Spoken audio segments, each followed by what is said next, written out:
Hello again, everybody, and welcome to another episode of Fun and Games Podcast. I'm Geoff Moonen. And I am Matt, a.k.a. Stormageddon. And you're listening to episode 89.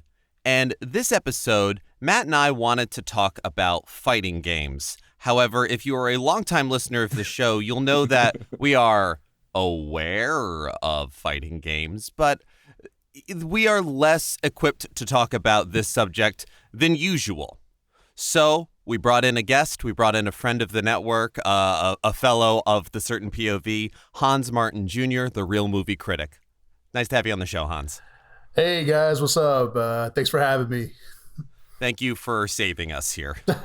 For sure. At this point in the run of the show, Hans has done 2 episodes of side quests, both about fighting games. So I figured it would be a smart idea, while I have some fighting game experience, and Geoff does too, to bring on a guy who really enjoys those series. But before we get to that, Hans, why don't you tell a little bit about the folks who are listening who might not know your podcast on the network, what it is, and kind of what it's about?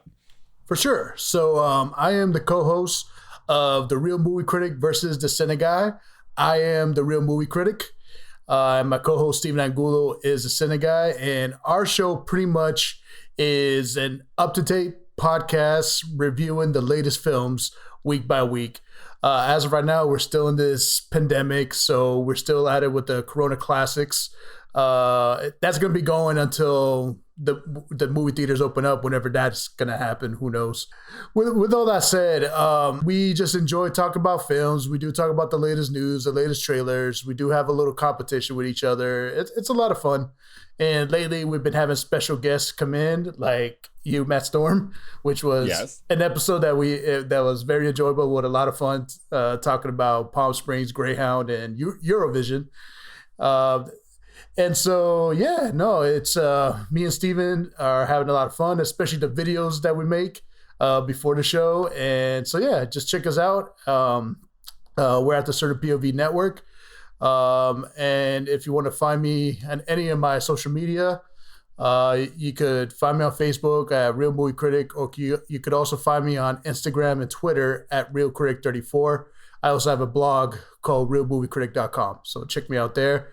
And but this is weird that I'm going to be talking about video games for me, but hey, I'm all for it. So absolutely. I mean, yeah, it's nice to know that members of the network have a breadth of specialties. And you were so excited, I remember, when I first started SideQuest. First of all, thank you. You were one of the first members of the network to get me episodes besides Geoff. But you were so excited. You're like, I can do any game. I was like, yeah. He's like, all right, I've got 2 fighting games. Here they are. I'm going to do them. You were ready to go.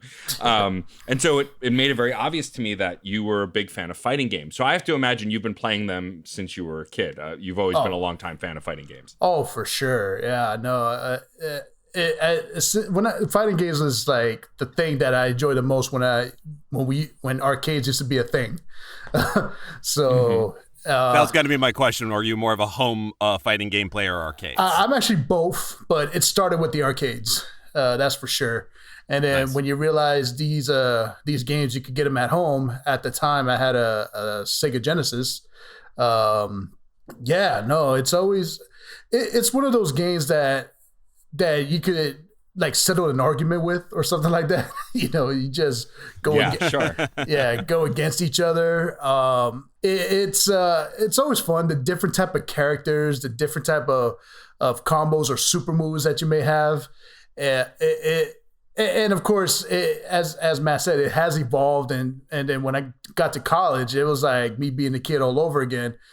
Seeing any type of fighting game that's available that any other people in the dorm may have. And it's a lot of fun. Unfortunately, as I became a responsible adult, my video game playing has definitely decreased. I don't even have a system right now, but I hope that could change in the near future. But regardless, anytime that we have an opportunity to play some games, it's usually a fighting game that I'm playing more than likely. Yeah, what I love about the fighting game franchise is how it's changed over the years. Like, for the most part, and both of the games that you talk about on SideQuest, Mortal Kombat 2 and Marvel vs. Capcom 2, longer title insert here because I never remember the postscript on Marvel vs. Capcom 2. those are 2D fighting games, side-scrolling, more simplistic. But now we have 3D fighting games. We have brawlers. We have multi-team fighting games. I remember when I thought the most complicated thing was a 3-person team on Marvel vs. Capcom 2. I was like, this is crazy. 3 characters? What's that about? Now, it's just like the evolution of fighting games has changed so much, and competitive games in general. And what's really interesting to me, and what really hooked me about the early fighting games, was the community of it. And I think Geoff would agree, like probably both of us, when we played fighting games the most, is with other people, friends who had them, who wanted to play. And I think what hurt my love of fighting games in the early years, especially the arcade generation, is I was just never very good at them. And I would always play against my friends who were very good at them, which didn't make me necessarily want to bust my ass to learn how to play better, because I would just get my butt whipped every time. Yeah, it was very much the same for me. I grew up with an NES for a long time before skipping 16-bit to PlayStation. And I don't know if you've ever tried to play fighting games on the NES. There were a few of them, but they weren't exactly what you would expect of even classic fighting games. I mean, Street Fighter 2 was really what kind of what was a big evolution. It was the Cambrian explosion of the genre. But so I didn't have that at home. It was go to friends' houses and not know what I'm doing. In particular, my friend Sean. Love you, Sean. But I love the Tekken fighting series, but he always had it first, and I would get my butt kicked. But it's it's very interesting to see the forward and back and the back and forth on all of that. Hans, what was the first fighting game that really got you and really got you into it? Oh, you already mentioned it, Street Fighter 2. That was the game that really got me into this whole ordeal. It still kind of is. Like, the fact that it is still a competitive game. Picking the classic, that's, yes, absolutely. I still remember when Super Street Fighter 2 Turbo came out. That's the one that got me into fighting games.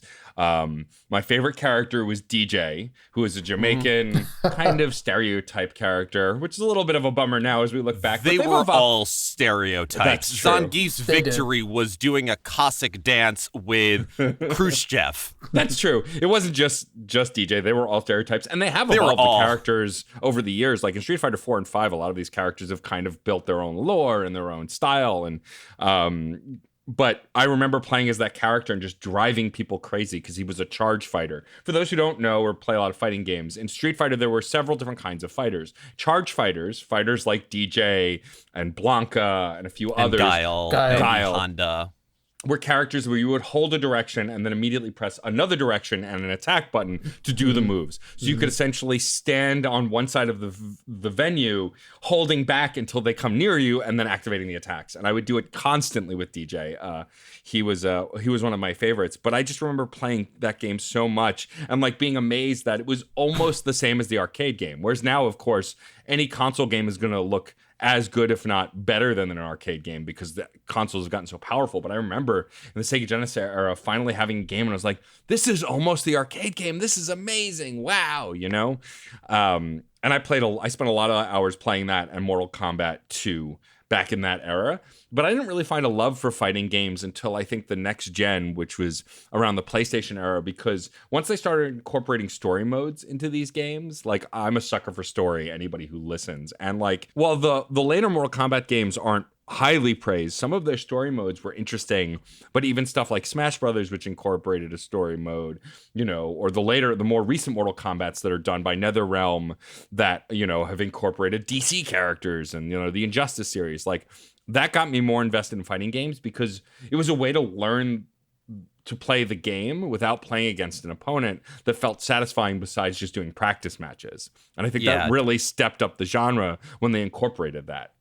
Yeah, trying to do any of the one-player learning, it's tricky because you learn how to execute some moves, you learn how to string together some combos, but you don't learn how to apply them in quite the same way. You don't, in all of the times that I would blaze through and unlock all of the endings in Tekken 1, 2, 3, I never really learned how to punish my opponents. I never learned how to catch and to counter.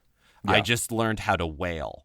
My Mortal Kombat experience was on the Game Gear, playing Mortal Kombat 2. Oh, God. Yeah. Oh, my God. If you want a strange experience there. And let me tell you, that also was a thing that turned me off of a lot of fighting game stuff, because Mortal Kombat was, to put it mildly, popular. And trying to find like move lists, how to do the fatalities, Nobody listed the Game Gear moves. No one. I had to figure out a bunch of them through random flailing. I looked them up like a year ago and finally found them in the 2010s. My God. But it I got on a ramble there, but it okay. also, but still in all, between, my fighting games were on the handheld. I played Samurai Showdown and Mortal Kombat 2 on my Game Gear, so which meant I had a one-on-one match once because my cousin happened to have it. But it got me, as like you said, Matt, it got me into the story, into the lore. I love the lore of fighting games far more than I ever play them. And there's so many things nowadays where you're able to like almost apply in a ludonarrative kind of way how their story plays into how they move and how they do. In Tekken 4, when Jin Kazama like changes up his fighting style entirely because they put Kazuya back in the game, so they had way too many people with the same martial arts style, but they put it as he rejects the teachings of Heihachi. It's like, oh, you got me. That was I think that was the last fighting game. That and Soul Calibur 2 were the last ones I played in an arcade. Soul Calibur, man. Soul Calibur is one of those games that I feel like it was popular, but when they did the thing in the PlayStation generation where each version for each console got a different secret fighter, Xbox got Spawn, PlayStation got Heihachi, and frickin' GameCube got Link. Like, I think that's when that series exploded, because people really wanted to experience these characters who were not really in fighting games in this fighting game. And I mean, they've continued that tradition. The most recent one had Geralt of Rivia from The Witcher as a bonus character in every version, which is pretty neat. And it is also funny to look at the 32-bit era of fighting games, because it's funny to think about, like, Marvel vs. Capcom 2 is 2D and therefore backwards, but it's not, but it is. And it's definitely not. It's definitely not. And it's very funny how, I mean, and I talk about this a lot regardless of genre, how the 32-bit generation had a lot of, we have to have 3D because we have to have 3D. No one wants things moving left to right. We need all the dimensions. And some fighting game series survived that. I mean, Dead or Alive has survived on several pillars. And if you play the first one, oh, what a strange romp that is. Both in terms of what they are selling you and their characters, as well as just how it moves and what it is, and the sense of physics to it are insane. I mean, but like Bloody Roar hasn't really done much. No. Who's talked about Battle Arena Toshinden recently? Right. I remember that being like, I played Battle Arena Toshinden 1 so much at Sean's house, to the point where when I got a PlayStation for Christmas, one of the games I got was Battle Arena Toshinden 2, and I was ecstatic. But you look back on it, and it's just, we didn't know what we were doing with 3D fighting games. No. And it's cool that some long runner series some of them tried 3D and went back, and like that Street Fighter has continued a strong 2.5D, I'd say. Yeah. Like there's little bits here and there, but that's more of, or cinematic 2D. Yeah. The idea that you can have 3D models moving left to right, and just because it's left to right doesn't mean you can't get wild when you do the super moves.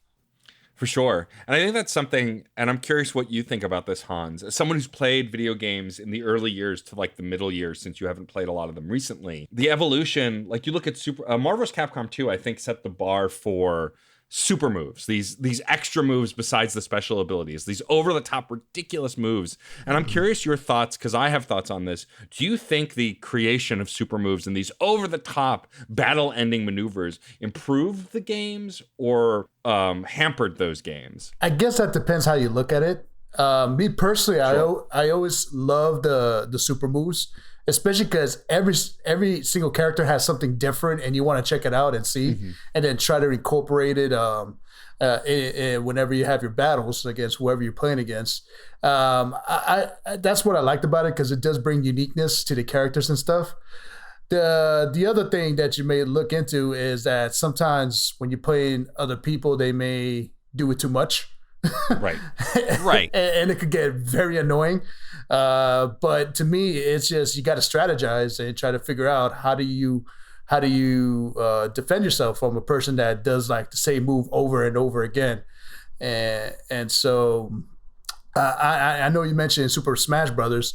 I know some people when they play Smash Brothers, they like to play where you could get like some kind of orb to unlock your special move. Smash ball. Exactly, the smash ball. The final smash. Exactly. But I know some people that play without that. They say we don't need that. But I'm like, by me personally, I'm like, I like that. I like the battle in Smash Brothers where both of you are trying to get the same thing and you're punching each other, trying to grab that smash ball. But yeah, it all depends. I guess it depends on the people who you play against. So Yeah, that makes sense. And yeah, no, definitely.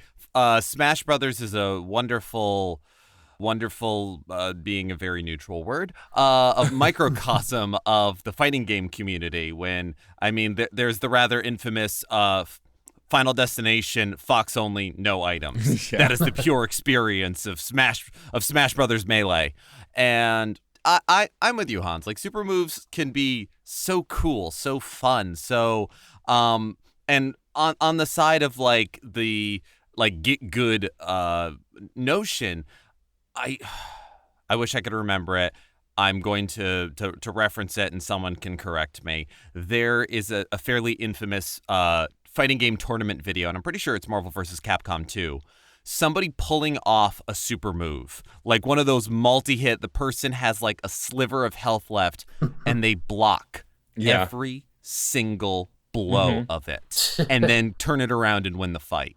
Like, I've been yeah, and those are the cool ones. And the notion of like, okay, someone can spam the same move over and over. Well, cool. Now you need to learn one strategy. Just get around that. It's a weird kind of balance. Like, I've been watching a lot of recent things in terms of like game design and balance. And one thing that I saw about outside of this genre, Mario Brothers. When they designed Mario Brothers 3, they put in all of those items that you could get in your inventory to start a level.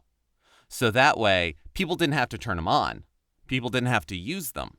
But if you're having trouble, use a star. If you're having trouble, put on the leaf. And you can do that.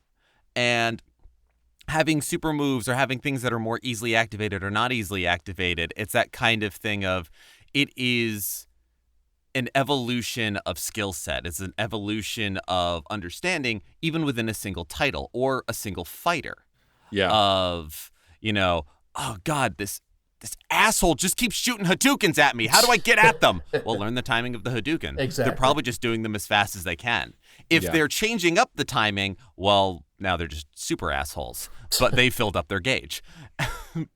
But it and that is the thing that like endlessly fascinates me as an outsider to fighting games, but I can only get so good at home and I don't want to go online. Well, it's funny. You both bring up really good points, and I should give a fair shake. I would say Geoff is the low end of the spectrum of fighting games. I'm somewhere in the middle, and Hans is towards the high end. Like, I've played my fair share, but I haven't gone out of my way to buy a ton of them besides the Smash Brothers series. But I want to go back to something that Hans said about super moves, because I think it's a really good point, and that Geoff mirrored. We live in this culture now with something like Smash Brothers where people consider your skill level is if you can beat someone solo with no items on. And I just feel like that's inaccurate. I think that as the items are put there to have fun with, and I agree with Hans. I think while some of the especially in the previous version of Smash Brothers, the Wii U version, some of those super moves are insane, the final smashes. I feel like in Ultimate, they balanced a bunch of them. A little bit, yeah. But that said, like, I get not wanting to use items to try and learn the move sets and like get experience, but I feel like there's just as much skill in trying to avoid these weapons. Some are harder to avoid than others. Some are insta kills, you know, and I get that, but I think saying that there's only one true way to play these games is incorrect. You could say that there's a way you prefer to play these games, and that's fine. But I think it's unfair to force others to play the way you play just because that's the way you play well. Adapt, learn, you know? Yeah. I think that we should be, and it's the same thing with a lot of the super moves or the fatalities or anything else. I think they're in there for you to learn them. And if you don't want to or want to set stipulations, that's on you too. I think that the evolution of fighting games, especially in the brawlers like Smash Brothers, and there's been a bunch of others that have come out since, it's understanding the limits and finding your preferred playstyle. What I love about Smash Brothers Ultimate is you can save your rule set now. So if you want certain kinds of rule sets, you can switch between them. And like my favorite rule set to mess with when a game like that comes out is all Smash Balls, no other items on high rotation. Exactly. That way you can just obliterate each other over and over again just to have fun with it. I think it's a really interesting way to test the limits of these games and to really dive in on the nitty gritty of the mechanics. It's the difference between the high-level competitive mindset and simply enjoying the parameters of a game. For sure. It's very easy to get caught up in who is the highest tier fighter, who has the fewest recovery frames, who, you know, is this notion of a repeatable thing. And so removing all of those random elements feels more pure, which is always a very tricky, slippery slope when it comes to game design and when it comes to fun. Yeah. And one could argue that like these guys don't want you to have fun. These folks don't want you to have fun, but this is their fun, I guess.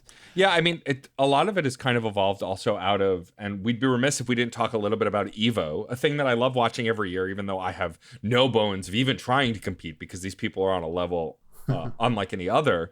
But if people can watch the Super Bowl who never play football, we can watch EVO. Right. But that said, EVO this year is the first year where it's going to be mostly online. I mean, it was canceled. Well, actually, it was canceled, and now they were trying to figure out some online events. But that's also because one of the members of the EVO main staff was outed as a predatory douchebag. So fuck that guy.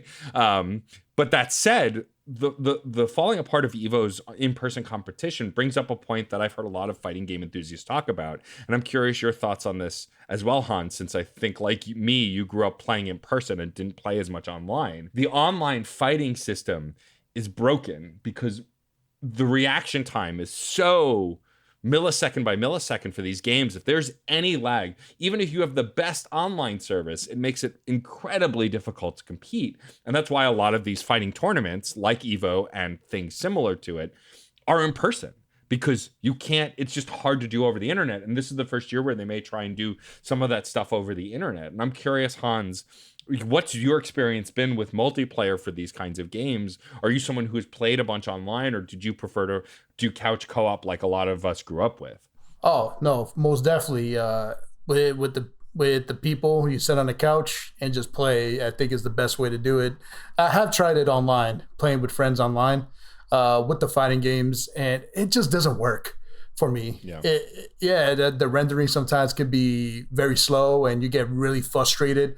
I don't think you really show your true competitive level when it comes to these games, because something stupid might happen and you end up getting the final blow and end up losing.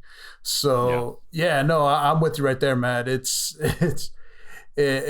could get very frustrating, but I know that playing gaming online is a big thing now. For fighting games, I just don't think you get a fair shake on it, me personally. No, that makes sense. I mean, when you think about how minute and micro people can get about how their controllers, how their fight sticks work, how the joysticks happen in a one-on-one in-person fight, I can only imagine input lag and lag packets and everything else just being torture, just a form of hell. Yeah, I mean, I think it's no secret to anyone who's listened to the show for a while. Geoff and I are much bigger fans of couch co-op. I mean, there's something about playing the first two Smash Brothers games with four other people in the same room, yelling at each other, laughing, that just doesn't translate online. I will say Ultimate is the closest we've gotten to a workable online, but with Nintendo, of course, there's always caveats, and it's still not great. But there's something about, I agree, about playing fighting games online that just doesn't translate well. I mean, if you're playing cooperatively on the same team, or if you're playing, against the computer, it's a different story. But I think these games will always thrive, especially games like Street Fighter and Killer Instinct and Tekken that really, really make or break by half millisecond reaction time. It's just going to be hard to play online with other people. There's something about a game like Smash Brothers where at least like the moves aren't that hard to pull off. It's a lot of just directionals and pressing a button, and they simplified that for a reason, right? So the skill is in the timing and not necessarily in how you execute the moves.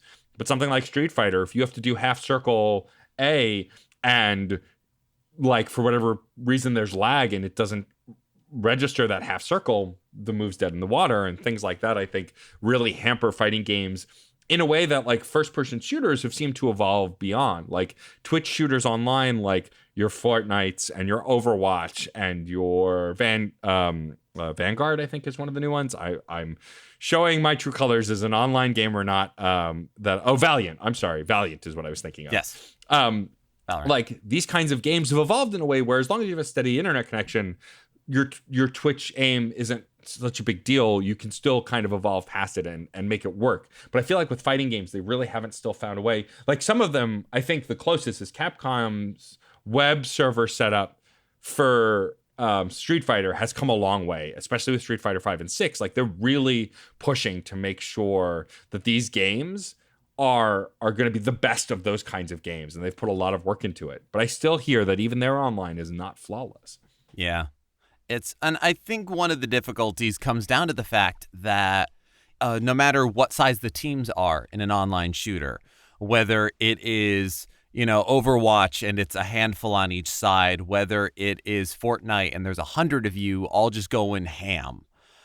It is all of those little mix-ups here and there are kind of spread out amongst everybody. And while it is frustrating, while it is still not, it may not be acceptable depending, it's still more of a team thing. In a fighting game, it is very often one-on-one. So it's that kind of thing of even the tiniest lag, even the smallest spike, when it happens to a group of 100, it is far more easily mitigated, swept under the rug, has less dire consequences than a one-on-one fighting game, and especially ones where your counter windows, your input windows can be measured in frames, in fractions of a second. It puts everything under a microscope, and that's the way modern competitive fighting games are nowadays. That's what they want. That's what it is. That is it at its like. I mean, genres have all kinds of meta evolutions and like arms races of things. I feel like Marvel vs. Capcom 2 was one of the, like we were talking about the super gauges. Marvel vs. Capcom 2 was kind of a saturation point of super gauges. Yeah. We could have gone crazier, and maybe a few games have, but I don't think we have since. And we are, with everything evolving, seeking a saturation point or seeking a unreachable perfect of everything down to the frame, everything down, like how granular can you get? And so not just one-on-one, any internet mishap screws that over entirely, but when you get that granular, like it's only 3 frames, but those were the only but the window was only 4. Right. Or whatever it might have been. I should take a moment to self-correct. I meant Street Fighter 4 and 5. 6 is not out yet, though I assume my statement is still true that they will want to do their best when 6 eventually comes out. I want to talk a little bit about the hidden gems of fighting games. Like Geoff mentioned a bunch, especially in the 3D fighter era. There were tons of games that came out that didn't really get a lot of love or only a little bit of love. And so I wanted to see if everybody had like a hidden gem franchise that they loved playing that maybe didn't really get the response that it should have. And I have two that I want to mention. One that got only one, got 2 or 3 games, and then one that only got 1 game. The one that got 2 or 3 games is Killer Instinct, which actually got a recent release within the last 5 years. But that's a game that I played a lot on Super Nintendo. I loved the N64 version, and then it was dead in the water until a few years back, and then it came back again. There was something about it wasn't like the combo, like that focused so hard on combos and celebrated combos in a way that a lot of other games didn't, made that game really stand out to me. And I wish that we found a way to reapproach it in a way that was successful. I feel like the more recent one didn't do well because I haven't heard a lot about it. But the series that I really want to talk about is a Dead in the Water Dreamcast fighting series that I would say is the precursor to Smash Brothers. Geoff, Power Stone. It's Power Stone. It's Power Stone. Power Stone is one of those games where it was a 3D arena fighter, kind of top down a little bit. It was like 3/4 kind angle. Kind of isometric, kind of top down, mostly 3D. And it was the concept of this game was it was a runaround brawler with special moves, but you would collect gems in the fight called Power Stones. And if you collected, I think, 3 of them, you transformed into a super version of yourself. So it kind of mixed a little DBZ, a little Smash Brothers. And it was really, really fun to play because it was easy to pick up in the same way Smash Brothers is, where you could just mash some buttons and get some stuff done. But learning the intricacies of each character, and all of the characters were original characters, really unique. And it never got another version. People have been screaming about a sequel for ages. There have been rumors about a second one coming out at some point that Sega would work on, but nothing's concrete. And I just think it's a bummer that that game didn't get the kind of love that I think it deserved, because it came out on the Dreamcast during a period where it was already on the decline. And so a lot of people overlooked it. And I don't think it ever got a re-release on a different console, did it? It got one. It got the Power Stone collection on the Sony PSP. Oh, God, of course. Yeah, so getting any copy of it, any version of it is, it's a little bit of a search. It's a little bit of a thing. Yeah, no, I always keep my eye out. It can get pricey. But what about you, Hans? Is there a fighting game that you played from your past that you love that not a lot of people talk about? I do. As y'all may know, I'm a big fan of the Mortal Kombat franchise, and they did do some games that were interesting decisions, to say the least. But I think from this game, which I'm going to mention, it has evolved into better games. What's the company that does Mortal Kombat? It slips my mind. NetherRealm. Is it NetherRealm? Okay. Yeah, NetherRealm. Do y'all remember Mortal Kombat versus DC Comics? I do remember that. Yes! That was so a great good. game. Yes, it didn't do too well in the public circle for whatever reason, and I get it. I think the story of the game is very subpar, but I don't care. It's ridiculous. When is the story of Mortal Kombat? Look, I love the story of Mortal Kombat. Yeah, I it's a great love story. it. I know the lore way too well. When has it made sense? When was this? And you're unbalancing DC Comics? Oh yeah, that's sacrosanct. You haven't had to restart that 12 times in the last 3 weeks. Exactly. I'm sorry. I'm with you. That game was good. Yeah, I mean, seriously, you finally could use Batman in a fighting game, and that to me was like one of the greatest moments ever. Even though if I do play the game now, Batman's probably not the first character I pick. I'm more of a Flash guy if I had to pick a DC comic character. But it has some flaws in it. I agree, but it was still fun, and I think because of that, that's how we got the game's Injustice for sure. Out of that. Absolutely. And also we get some extra characters in the latest Mortal Kombat games like Predator or Alien, Xenomorph, and aren't the Turtles in it? Yeah. They are. They're in one of them. They are. They're one character. The 4 Ninja Turtles are one character, and you switch between them. It's pretty neat. Exactly. I like that. Exactly. Now, did DC Universe, did that come out before Mortal Kombat 9 or after? I think it came out before. Okay, yeah, because I remember Mortal Kombat 9 being like oh man, it's back, we're good, we're great. And so I think that also, I think you're right, it came out before, and that also might have been working against it. Like, as far as people's feelings about the Mortal Kombat series, like this was a shark jumping moment. Yeah, I see a lot of people say that. But regardless, at least Mortal Kombat really tries to up the ante in the violence. And I think if you play Mortal Kombat, that's what you play for, the violence. Now, don't get me wrong, I'm not a violence freak of nature, all right? I'm far from it, but that's what got me into it. Man, they always up the ante, and it's like, you see, like, for example, when it turns into like an X-ray vision, you see all the bones break, and yet they still stand back up. It's crazy. Yeah. It's so fun and they to watch. saturate and pull back and go and pull back. Like, yeah. And I just looked it up. Mortal Kombat vs. DC Universe was a 2008 game. Mortal Kombat 9 didn't come out till 2011. So, yeah, I think it really jump-started the modern version of Mortal Kombat. The current versions, 10, and the way that the two Injustice games went is really because of that game. And I agree, Hans. I would love to see another game like that with a crossover Mortal Kombat versus DC. I think it was done well enough and could have been better, but I agree. I think it was a very underrated game for its time. Yeah, and it led to a lot of fun things. And yeah, I think it was the start of, because let's be real, early Mortal Kombat was not a great fighting game. No. Ooh. It was all about those fatalities. That's true. It was fun.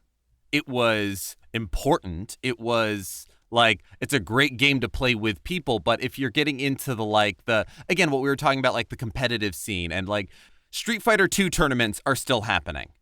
That's true. There was a recent release of a patch for the Sega Genesis version of Street Fighter 2 Turbo Championship to like bring it more in line with like the Super NES and everything else. Like people are still tweaking and pushing and pulling at it. You don't see that with Mortal Kombat 2 or 3, and certainly not 1. I think once... Do I still want to play them? Hell yes! Yeah. I think once Mortal Kombat evolved into the 3D aspect to the things, I think it returned back to 2D. Correct me if I'm wrong. I mean, Deadly Alliance 4, all those they were trying to... I really appreciated the story mode of Deception. Yes, it was very good. That was so goddamn fun. I want more fighting games to have like dungeon crawler, beat 'em up exploration modes. Yeah. Exactly. That is the marriage that I need more often. I agree. I think that it was a great way to tell stories, and it was a great way to, like, it leads up to the spoiler alert for a very old game, that the main character of the story mode becomes one of the major villains, like, problems of the end game. Like, he causes why the game goes the direction it does, and it's just brilliantly based written. Entirely on deception. Shinjinko. That was the name, right? They're in front of me the whole time. Yep, Shinjinko. Sorry. But Geoff, we didn't ask you, is there a fighting game franchise that doesn't really exist anymore or doesn't get a lot of versions that you would love to see resurface? Yes. I was thinking about this while we were all talking, and I was like, I do love Samurai Showdown as the series, but it has been getting a lot of love recently. It has, yes. I enjoy the pace of Samurai Showdown a great deal. There's very tense button mashing moments, but there's it's a little more dual style, a little more. And so there are a couple of shockingly PS1 era fighting games that I have a great love for. So one brief mention, and I wasn't thinking about it until I talked about the dungeon crawler aspect, the Tobal series. Oh, yeah. I forgot all about those. Yeah, exactly. Tobal #1 was the only one that was released in the West, and it mostly sold on two things. One, Akira Toriyama did all of the character design. Two, it came with a demo for Final Fantasy VII.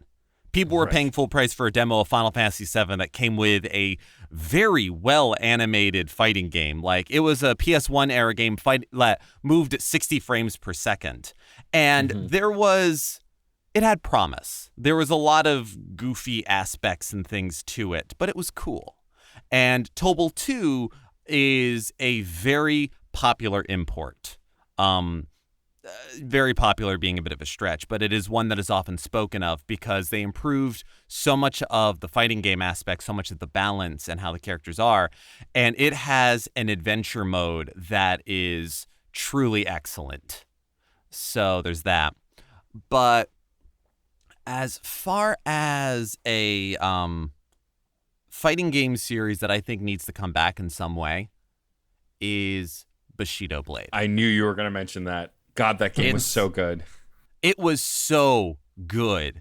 And when you want to talk about, like, when fighting games are at their best, it is those tense moments. It is those times, not when you're wailing on each other and trying to pull off a super move. It's when you're just, like, staring each other down, like, kind of moving a little, trying to draw out the other person. Like, you come at me, no, I'm coming. And Bushido Blade, for those who haven't played it, was a, like, feudal era Japan samurai 3D fighter that was extremely mortal. Yeah. If you hit someone with your sword, you hit someone with a sword, buddy. If you hit their leg, they really can't walk around much on it anymore. They're now limping. If you get them in the arm, they're not going to fight with that arm. You stab them with it, you've killed them. You can end fights instantly. There's no life bars. There's no super gauges. There's no anything. It is run around the environment, try to draw out the other person. It is cat and mouse. It is all of those head games magnified. And I imagine that there are, like, more indie titles nowadays that utilize something like that I'm just not thinking of. Right. I mean, to be fair, I haven't played For Honor at all.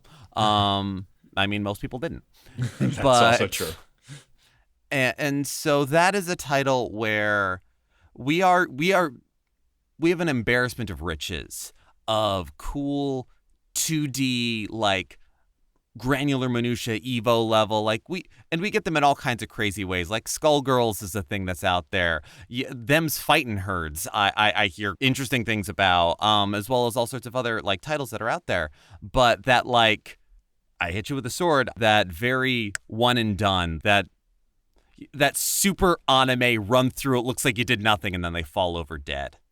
Yeah. Those delight me. I think that's one that could come back. I agree. The idea of creating a fighting game where you could die instantly was such a brilliant concept at the time. I remember putting so many hours into that game just because I wanted to win, and you could do such cool stuff. Yeah. You know what game embodies that right now? What has embodied that in the last, handful of years? Dive Kick. I don't know Dive Kick. Dive Kick is a fighting game that it's another one that just strips everything down to its bare essentials. Mm-hmm. You have two moves, two buttons: dive and kick. Dive is to jump. Kick is to basically do the Konami Turtles arcade game, like, diagonal kick down. Okay. The entire idea is to kick your opponent in the head. There is no life bar. Or I know, actually, whether it's kick them in the head or successfully kick them. If you kick them in the head, the next round, they're, like, a little dazed, so they're even easier to take down. And it has a full roster of fighters that have varying, like, either arcs or strength, or there's characters that, like, there's a joke character who's based off of a like, fighting game commentator who every time he wins, his head gets bigger. Nice. Yeah, but his kicks get more powerful. And there's I don't think, unless there's, like, a joke character that I'm not thinking of, where it's, you have to kick them more than once. It is dive kick. And it's a thing of, like, jumping and kicking and feinting and to get them into a position where you can land on them. Think of it like, you remember the old arcade game Joust? Mm-hmm. Yes. Yeah. It's a 2D fighting game version of that. Like, you got to be above them when you're kicking down at them. And it has had it started as a joke. It absolutely started as a joke. Like, I don't remember if it was, like, taking the piss out of the Fox only Final Destination No Items crowd or what, but it kind of became a thing. And there have definitely been tournaments of it. It's not, I don't know if there's, like, long-standing tournaments, but that's that, like, one and done, like, you've got to, like, really, you're playing your opponent kind of thing. That's the closest to Bushido Blade that I have seen in recent years. I think that for as long as there are genres of games that exist, there will be one-off games that come and go. I mean, I thought that the Final Fantasy fighting series was going to be a one-off, and they've been several games of it since, And then we haven't even touched on the Dragon Ball Z fighting games, the Budokai series, and all of that stuff, and like Super Dragon Ball Z Fighter Z, which is a Street Fighter version of Dragon Ball Z that's been one of the most successful fighting games in recent years. Because it's a really good fighting game in general. And is the most like, we've been chasing like playing the anime since the anime. Yeah. So in Japan, in America, since the early 90s, we've spent the last 30 years trying to play out episodes of Dragon Ball Z. And the way that the sprites look and that, I mean, it's probably 3D models, but the way everything looks, it is. And it like, you can do dramatic finishes if you do like storyline matchups and you finish them like the story does. It's phenomenal how far all of these games have come. And it's really exciting to me that even in one episode, we can't possibly touch on everything. So I guess what I'm saying is down the line, we'll have Hans back and do a part 2. Yes. So I do have one fun little fun opinion question as well here. Okay.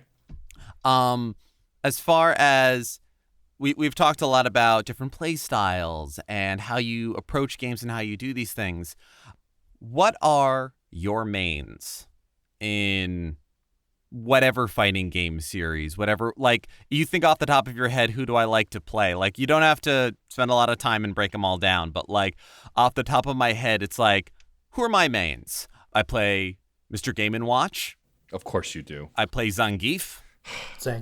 Yeah. I believe in that man so much. No, he's a good character if you know how to use him. That's for sure. Right. And sometimes I know how to use him, but no matter what, I love playing Zangief. I like grabs. I like throws. I like charges. I like, all of it. And it's, if one wants to really get into nitty gritty of fighting game playing mentalities, there's a great article about Magic the Gathering, about the 3 different kinds of players they designed for. And they're called Spike, Johnny, and Timmy. And if you just look up those names in that, I won't get into the deeper part of it. But the way I play Zangief definitely falls under one of those. That just like, I want to do the big stupid thing. And I guess the other one I can think of off the top of my head is Mitsurugi. Nice. I like playing him. And I like the balance of just push and pull he has. Gents? So for me, I go in between 2 areas. I tend to like heavy, slower characters in certain games. Like, for example, my main in Smash Brothers, since he's existed, has been King Dedede. Before that, in the original games, it was Donkey Kong. Because I like slow, plodding characters who will decimate you after a few hits. Because it means you can take a beating, and then if I get a lucky swing off, you fly off into the sunset. But in some other fighting games, I like faster characters, like in both the Soul Calibur and in Tekken, since he's a crossover character, Yoshimitsu will always be one of my favorites. He was one of my old mains too, yeah. Because you can switch between speed and slowness and like kind of really mix it up with him. In Street Fighter, Ken forever. Love that blonde-haired boy. He will always be my main in all of the Street Fighter games. Masters. In Mortal Kombat, it's tough. I would say in the classic games, it was always Raiden. I just wanted a Superman across the screen constantly. Raiden was always my favorite. In the more recent games, I've enjoyed the evolutions to both Sub-Zero and Scorpion's characters. But it's hard to decide. In the Injustice games, it's always Green Lantern when he's available. I love playing as Green Lantern. Hal Jordan will always be my favorite Green Lantern. I know I'm basic. I don't care. And I think that's really it for me on fighting games that I'm thinking about. I tend to not play the fast characters. I tend to not be good with them. Like I said, I tend to stick with either the slow plotting characters or the medium weight characters. And in Killer Instinct, I loved Glacius, the frozen sentient mutant who could turn his hands into spikes. I don't know why. I just always liked that character. So yeah, those are my mains. What about you, Hans? Oh yeah, with many different games, of course, you have many different characters. I'll start off with Street Fighter. My go-to character when I was a kid was actually Blanca because I always wanted to pick the weirdest looking characters. Oh yeah, I tried to make Voldo work for me forever. I am always for the weird guy. Yes, but Blanca is actually a pretty good character if you know how to use him, for sure. But now it's one or two characters. It's either Guile, because charge-up characters are very good, and Guile is usually one of my favorite ones. My favorite move with him is when he catches you in midair and do like a backbreaker. That's a great attack. Yeah, yes, exactly. And then sometimes I like to use Dalzim too, even though people say that's a cheat character, but that's on them. Yeah, I enjoy him. I enjoy him a lot, because there's a lot of different combos you could use with him for sure. With Mortal Kombat, it's always down to these two classic characters, Scorpion and Sub-Zero. Those are two of my favorites. Scorpion's story is great. If you really start playing the Mortal Kombat games and really check out the story, is really good. Same with Sub-Zero as well. Yeah. Sub-Zero eventually becomes Noob Saibot as well, and he's a great character too. It's like, which Sub-Zero do we want? Yeah, exactly. There's many. Are you following Bihan? I guess you are. For Smash, I guess it depends on my mood. Sometimes I use Bowser a lot. Bowser's good. Sometimes I enjoy doing Solid Snake. Sometimes Solid Snake's a good one. Nice, he's a good I want to mess with you and be a pain in the ass character. Yes, that's why I play Game & Watch. We know.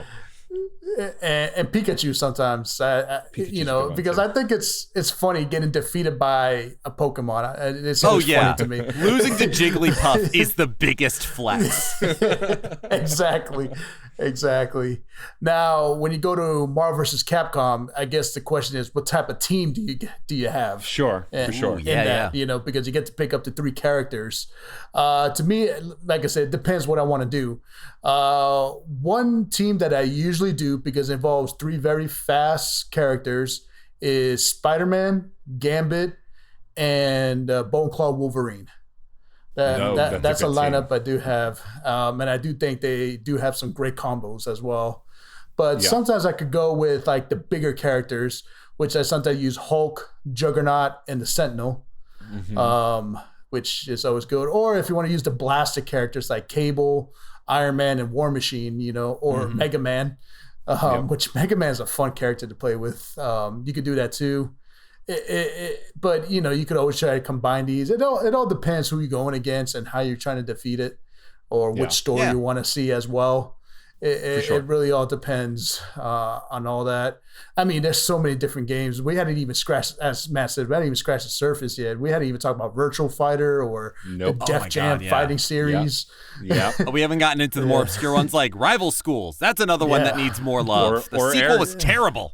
Yeah, exactly. Or even Air Grease, which most people bought just so they could play as Cloud in a fighting game. Like dungeon crawling fighting game. God bless the ring. Yeah, but you bring up a good point, because like Marvel vs. Capcom 2, I completely forgot about. And of all the Marvel vs. Capcoms, it's the one I played the most. And I think my go-to team was always Venom. Venom was always my first pick. I loved Venom in that game. And then two other characters with reach. So usually Mega Man and Cable. Mega Man with his big blast, and then Cable with his laser gun. It was just fun to do the triple super with the three of them. I think they were my go-to team for sure. That's a good one. I was always so random in my MVC2 picks. Yeah.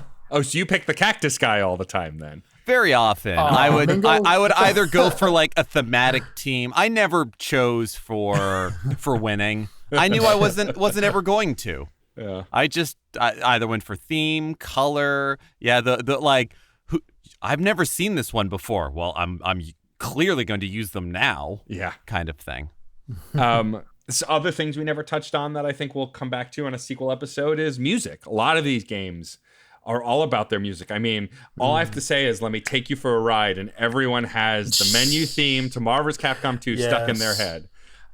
In fact, in Hans's blurb in his second episode, I was very proud that I referred to him as podcaster, gamer, and he's going to take you for a ride, Hans Martin Jr. or whatever. Like, I incorporated that into the bio because it's so iconic in that game.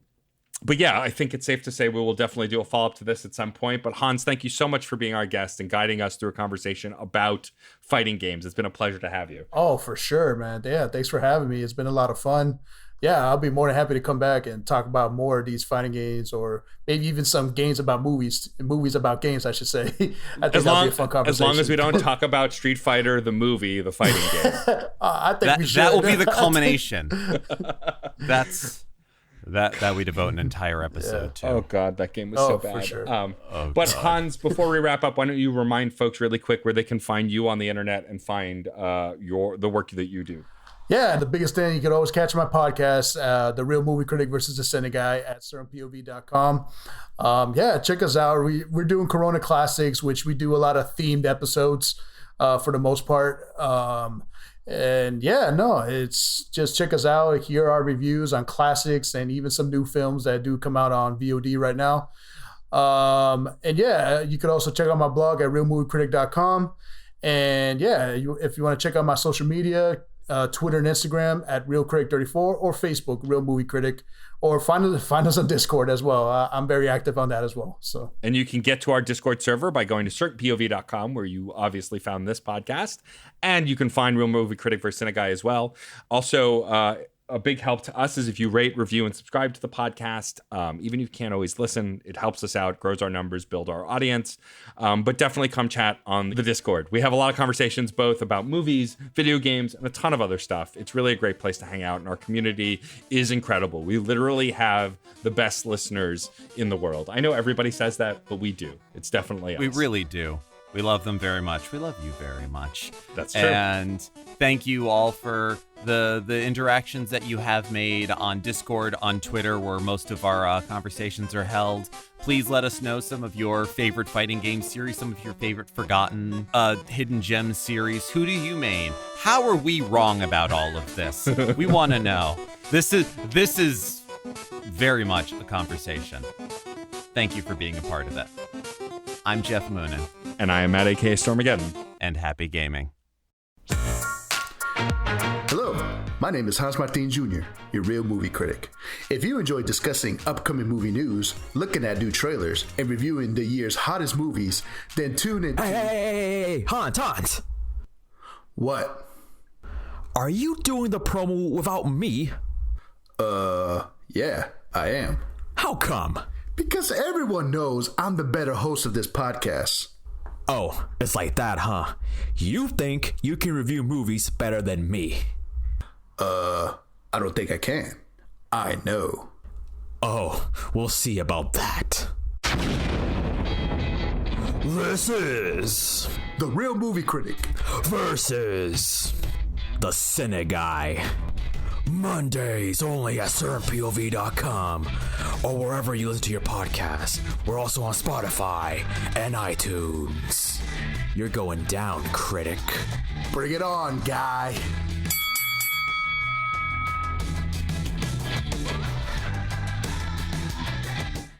CPoV. CertainPOV.com.